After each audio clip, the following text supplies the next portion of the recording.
Baka dito, oh, at least transparent tayo, 'di ba? Transparent tayong nag-aano rito. Kasi kailangan i-ano natin, i-fact check natin if AI generated siya, 'di ba?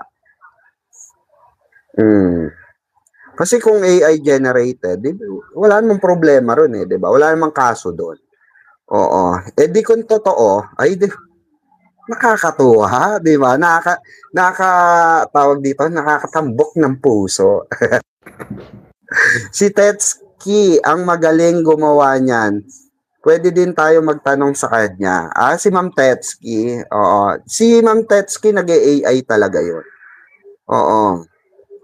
Nag-AI talaga 'yon si Ma'am Tetsuki. Pag nag-ano 'yun, nagse-send sa akin 'yun. Siya nga gumawa ng picture namin, 'di ba? Mm. Siya talaga yung gumawa nun. Oh.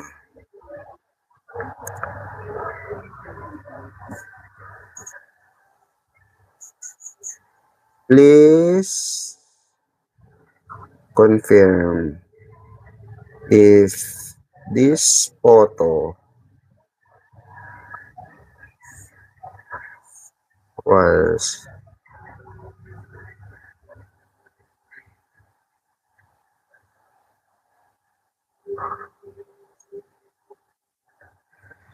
oh, ayan ah.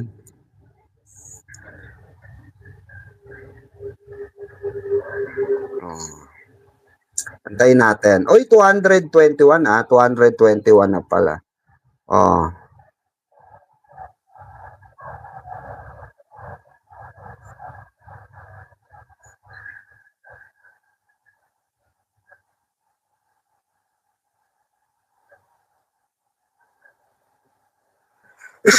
Oh, ayan oh. Sinagot tayo Tagalog pa. Tagalog pa. Batay sa pagsusuri, ng Synth ID tool, okay? Ang litratong ito ay hindi gawa gamit ang Google AI. Gayunpaman, hindi matukoy sa pamamagitan nito kung ginamitan ito ng ibang AI tools para sa ibang edit o pag-generate ng imahe. Oh. So ibig sabihin mga kabarda, ito ay hindi siya AI. Hindi siya ginawa sa Google AI. So however daw, 'di ba? Kagaya nung kanina, however, baka ibang ibang AI tools. So inano naman natin siya kay Dola. Kay Dola talaga kasi accurate kay Dola. Dahil si Dola is application tool siya, AI application tools, AI reader. So lahat ng klase ng what do you call this? Ng edited picture mababasa niya kahit Adobe pa 'yan, mahalata niya kung Adobe siya. Masasagot niya yung kasi nag-try ako kay Dola ng iba't ibang picture. I-try nyo si Dola kasi si Dola magandang magandang application kasi isa siya sa mga trend ngayon, na pang-edit AI edit din. Tapos nababasa niya talaga, kunwari, kung saan siya inedit. Kunwari nag-edit ako dito, nagpa-enhance ako. Ito, example. Dito sa Gemini 3, sasabihin ni Dola kung anong application ang ginamit pang edit doon. Ganun ka-advanced si Dola. And sinabi naman ni Dola, ang sinabi naman ni Dola rito, malinaw na malinaw. Sinabi ni Dola, no, this photo does not appear to be AI generated. 'Di ba? It looks like a real photograph of two people. The details, ito maganda kay Dola may details pa siya. So, yung fact checking mo na na-generate niya ng maayos kung ano ba siya, bakit siya hindi edited or bakit hindi siya AI generated or bakit siya hindi in-enhance no? Para sa pamamagitan ng mga AI tools or ng edit application, editing application. So inaano siya ni Dola talaga, as in tawag dito detalye, parang yung picture 'di ba ni Barbie sa ni David, eto 'di ba, parang yung picture nila nila David sa ni Barbie nung yung nag-trending na tumakbo 'di ba. So kung nalabas man siya ngayon, oh mm, kung nalabas man siya ngayon, ano siya 'di ba, ibig sabihin meron ng tawag doon, meron ng basbas 'yan. Kung nilalabas nila ngayon 'yan, meaning to say mga kabarda, may basbas 'yan. Para hindi tayo mag-alala. 'Di ba? Ganun 'yon. Ako para sa akin ganun 'yon, 'di ba? Para hindi tayo mag-alala siguro, kaya ganun.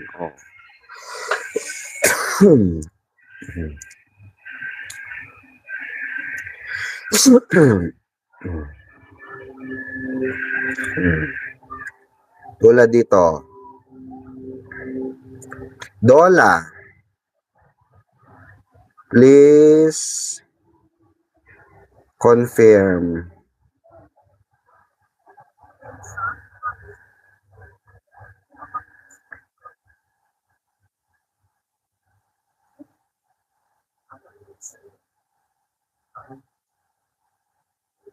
if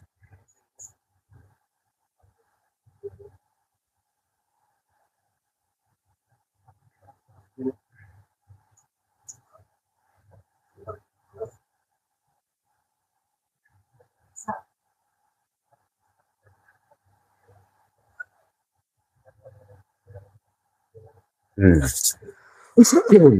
227.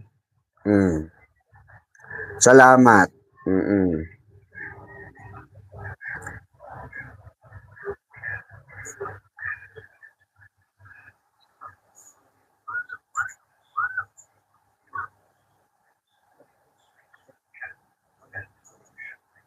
Mm.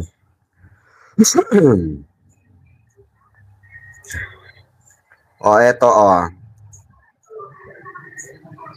di ba basang-basa ni eto ayan Details by details talaga. So ayan pinano natin. Dola, please confirm this photo if it's AI edited or edited by other tools. Ayan yung sagot ni Dola diyan. Ang sabi ni Dola, this photo appears to be edited using standard photo video editing tools like adding an emoji overlay. Yun lang, 'di ba? Yung emoji yung in-overlay. But it's not AI generated or AI edited in the sense of creating or altering the scene itself. Here's why. Here's why meron pa siyang 'di ba, detalye. Here's why. The background, Mayon Volcano Road, street lights, and the people look like real elements captured in a photo or video. Photo or video, 'di ba? Nabasa pa nga niya na screenshot siya from the video, 'di ba? The only obvious edited is the emoji place over one person face, which is a simple overlay done in a basic apps. There's are no signs of AR artifacts like weird hands, distorted face, 'di ba? Inconsistent lighting, or unnatural texture. So it's just a regular picture with an emoji sticker added. 'Di ba? So sa fact check natin online, so hindi siya edited at all. So kasi nga pinasuri ko rin to sa mga kaibigan ko. So sinabi rin naman nila na it's not an rin kasi nga ano diyan, oh, yung mga flash ng ano, yung flash ng araw, accurate, okay? Basta i-ano nyo, ipaano nyo, pati yung shadow sa likod, pati yung shadow at dun sa ano, gilid, accurate lahat kung saan nakatutok yung araw, o, 'di ba? 'Di ba? So, at least alam natin. Oo. So pinatunayan natin, 'di ba? Pinatunayan natin na mismo sa live, on live, 'di ba? Kasi wala naman tayo against if it's edited, 'di ba? Kung lumabas mang edited yan, okay, di edited, 'di ba? Wala tayong magagawa ron, edited. Eh kaso nga, mismong AI na nagsabi na hindi siya edited at all or hindi siya ano, 'di ba? So accurate at may ano pa, may kasi sa Gemini AI hindi siya, wala siyang detalye eh. Kumbaga hindi siya binibigyan ng details. Oo, hindi siya binigyan ng details ng Google AI. Oh. Kasi kung Adobe nga to, sabi ko nga sa inyong promise may hirapan kasi may anino nga. Yung anino paano kukunin ng ano yan, ng Adobe ng anino, 'di ba? Eh ang Adobe ano lang yan, kinukuha lang yung picture diyan, tatanggalin lang yung background, ipapatong diyan, then pati yung anino kasi accurate eh. So, it's a legit photo na inilabas ng isang supporter na hindi natin alam kung ibig sabihin, ano na siya, tawag dito, may basbas na siya. Hindi, pero bakit pina-take down, di ba? Pina-take down eh. Oo. May nag-chat, chinat daw yung nag-upload. Oo. According dun sa nag-upload, pina-take down daw ng side ng ano ni Donato. Sa side daw ni Donato. So, kung ganun, Barda is real talaga. May ano na eh. May ano na eh, ebidensya na, di ba? Kaya nga sabi ko nga, like what I've said, kung gusto nating ano, kung gusto nating mag-fact check para sa sarili natin, fact check natin. 'Di ba? Wala namang masama ron, 'di ba? So, wag na lang tayong mamilit kung yung iba sinasabi nila edited, hayaan natin sila, paniniwala nila 'yon. Para sa kanila 'yon eh. 'Di ba? At least, oo. At least tayo live natin siya. Pinakita natin siya sa live. 'Di ba? Pinakita natin sa live.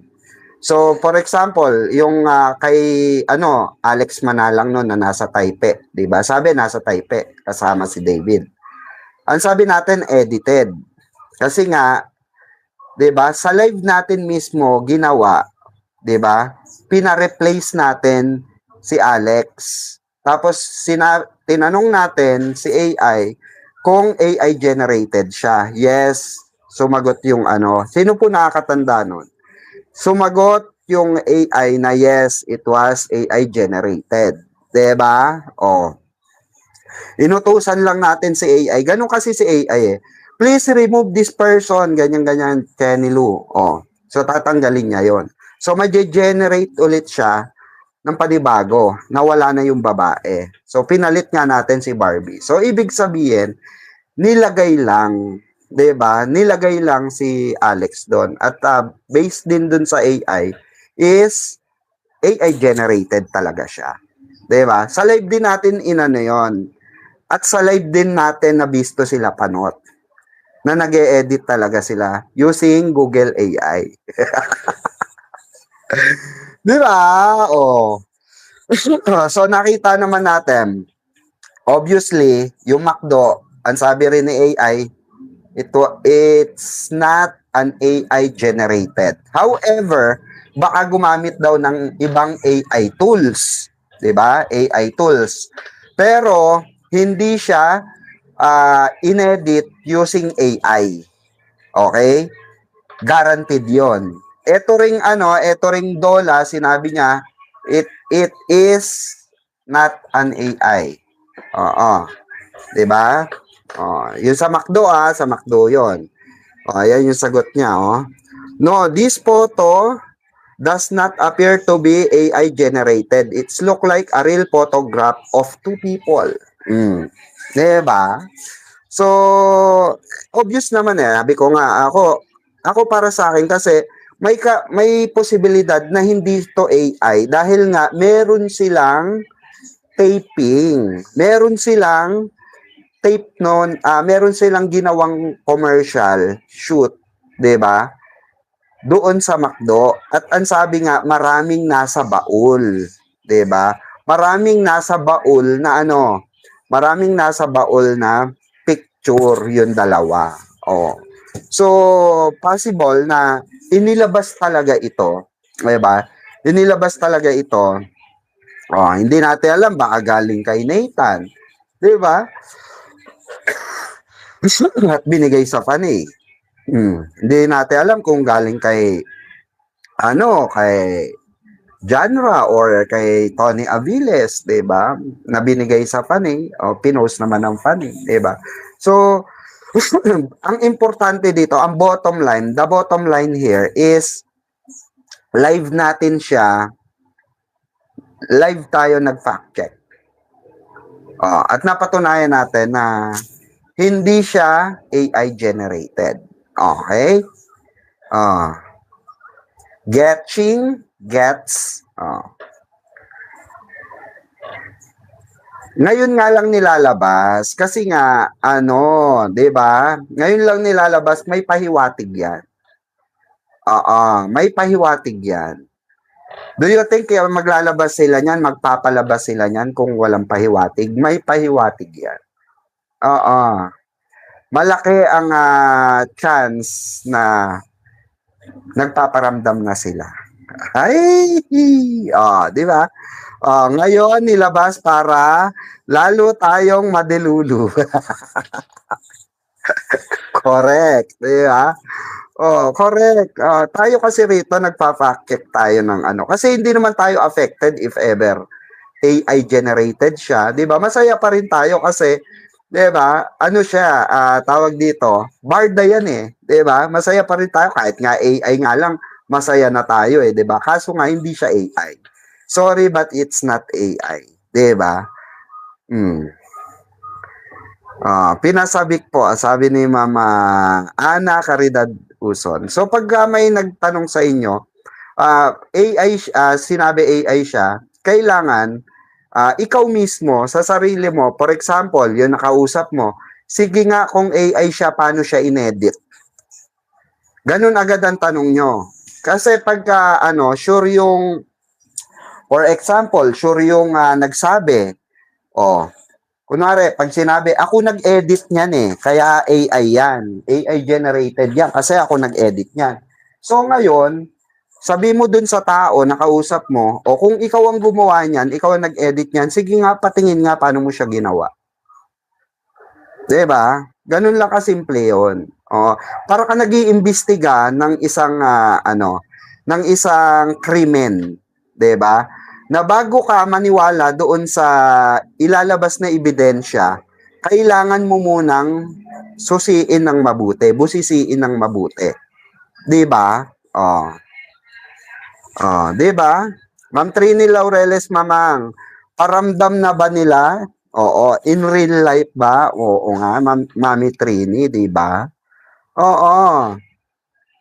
Malamang sa malamang 'yan, nagpaparamdam na sila na tigilan nyo na yung tigilan nyo na yung fake news. 'Di ba? Huwag na kayong maniwala sa mga fake news. 'Di ba? Iyan ang ibig sabihin niya na huwag na maniwala sa mga fake news dahil nandito ang totoo. Ito ang genuine. 'Di ba? Basta ako naniniwala ako doon sa nakakita sa kanila. Sa isang lugar na nakiusap sila na wag ng magpa-picture. Close sa isang high-end mall. Ayan, sabi ni Ma'am Ana Caridad Uson. Sa Rockwell ba yan? Good evening po, sabi ni Ma'am Maylin. Actually, may marami naman, hindi naman na bago yan, 'di ba, Ma'am Ana Caridad Uson. Marami na ring istoryang lumabas na ganyan talaga, 'di ba? Na nakita sila kahit dun sa ano, 'di ba, dun sa tawag dito, dun sa tawag dito, dun sa do you call this? Sa Bicol, 'di ba? Dun sa nakita sila sa ano ata, airport, no? Sa airport. Saka dun sa ano, sa Clark, Pampanga, 'di ba? O may nakita din sa kanila. Pero hindi na nga raw nagpa-picture, 'di ba? Sa Japanese restaurant mamang nakita sila. Ay ganun. Montrini Laureles, Tagaytay Highlands. Tagaytay Highlands. O doon naman talaga nagpupunta si Donato. Kaya nga 'di ba, yung Tagaytay. Isa yung pinag-usapan talaga natin. Tagaytay before, 'di ba? Na ano nga, favorite spot talaga rin ni Donato, 'di ba? Mamang okay na naman magpakita na sila in public kasi si Jack at Kylie obvious na nagpakita na may relasyon din silang dalawa. Sabi ni Ma'am Catherine Beltran, ako hindi ako naniniwala dun sa Jack and Kylie. Alam niyo kung bakit? May kaibigan akong malapit kay Kylie. May kaibigan akong baklita na malapit kay Kylie. So hindi ako naniniwala dun sa nila, relasyon nila, Kylie sa kanya. Sinasakyan lang ni Kylie si Jack. Kasi alam ni Kylie ang pagkatao ni Jack. So, sakayan lang. According dun sa kaibigan ko. Tinanong ko na rin yan eh. Pero, sinasakyan lang daw. Yung close talaga yung kay Kylie. Yung baklita na yun. Hindi naman tayo kagaya ni Jim Panot. Nang kinukuhanan lang niya ng chismis, kapwa niya fans. 'Di ba? Kapwa niya fans. Doon siya kumukuha ng source, 'di ba? Kung hindi sa kapwa niya fans, sa security guard. 'Di ba? Sabi ni Sir KJ, hindi na daw sa Instagram nagkikita si D at B sa Makati na daw. Totoo naman, Ma'am Rose Cruz, sa Makati naman. Diyos ko, kapit-bahay na nga, di ba? Real yung pick kasi, real ang barda. Oo, saka birthday ng lola ni Donato. Oo, request kasi ng lola si Barbie. Sabi ni Ma'am Carmelita Torres, nako, di ba? Yan yung sinasabi natin. May mga pa-request na ganyan. May project kasi si Kylie at Jack. Sabi ni Ma'am Trini. Kasi nga, Diyos ko, kailangan na, alam rin ni Barbie yun, na hindi tunay yung kay Jack sa akin. Kylie, lang yan, chos lang yan. Mas marami ng pagkakataon na magkita sila. Correct. Diba? For example, kayo, magpapakita pa ba kayo sa labas kung araw-araw naman nagkikita kayo pag uwi? Di ba? Kaya nabibisit yung mga bashers natin. Kasi yung grabe yung mindset natin ba? Di ba? Yung pagka-delulunes natin, yung delusional na umaapaw sa ating utak. Di ba? Na na natin, nakikita na natin yung behind the wall. Di ba? Nakikita na natin yung galawan behind the wall. Di ba? Kaya galit na galit sila sa atin, di ba? Lalo na si Jim Panot. Galit na galit sa akin kasi nga, di ba? Lahat ng ilusyon ko tumama. Lahat ng ilusyon ko, di ba? Nangyayari. Di ba? Lahat ng ilusyon niya walang nangyari ni isang beses, 'di ba? Sa bagay, hindi naman siguro papasok sa isang relasyon si Kylie na katulad ni Alden, sabi ni Ma'am Catherine Beltran. Saka may anak yan si Kylie. Hindi yan para gagastos pa sa isang lalaki. Maniwala kayo. Okay? So, kung merong mapapangasawa yan si Kylie, for sure, businessman or siguro, kapwa niya artist din, na ano rin, what do you call this? May anak. Kasi tandaan nyo ang binata, magastos pa yan. Pagka yung mga ganyang tipo, tapos nakasanayan, remember, si Barbie lagi ang nanlilibre dyan. Si Barbie ang, dyan, ang laging taya, diba? Oo. Yes po, ikaw yung nagsabi na wala naman Barson, FS lang yon sa Kontrabida Academy. Sabi ni Ma'am Ana Carida Dawson. Yes. Pero sila Jim Barda nagkalat na merong Barson at magjowa daw talaga si David at si Barbie. Dahil daw, according daw sa nila, nanligaw daw talaga si Jameson Blake kay Barbie. Di ba napaniwala sila nung kasi nga pagka wala kang alam sa katotohanan, mapapaniwala ka talaga. Hindi ako napaniwala kasi nga alam ko yung katotohanan. 'Di ba? Kagaya nito Rockwell era.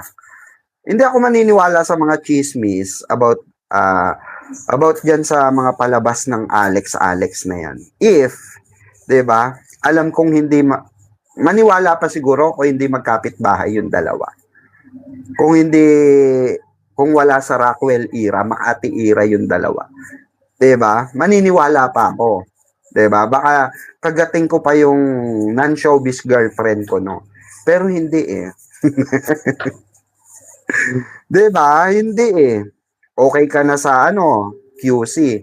Ba't lilipat ka pa ng Makati? Kasi alam nyo, magpaghihiwalayin na kayo, 'di ba? Alam nila siguro, however, 'di ba? Alam na nila siguro na plano na silang paghiwalayin ng landas. Plano na silang ipag-solo era. 'Di ba? Kaya ang ginawa ng dalawa, nag-usap siguro, may tendency nag-usap. Sige, lipat ka na lang dito. O lipat na lang ako diyan para at least di na tayo makita sa labas. Di na tayo lalabas, 'di ba? Sabi nga, pag may paraan. Pag ayaw, maraming dahilan. Pag gusto, may paraan. Pag ayaw, maraming dahilan. 'Di ba? Lalo na pagka gusto mo, gagawan mo ng paraan 'yan. Kahit ano pa 'yan. 'Di ba?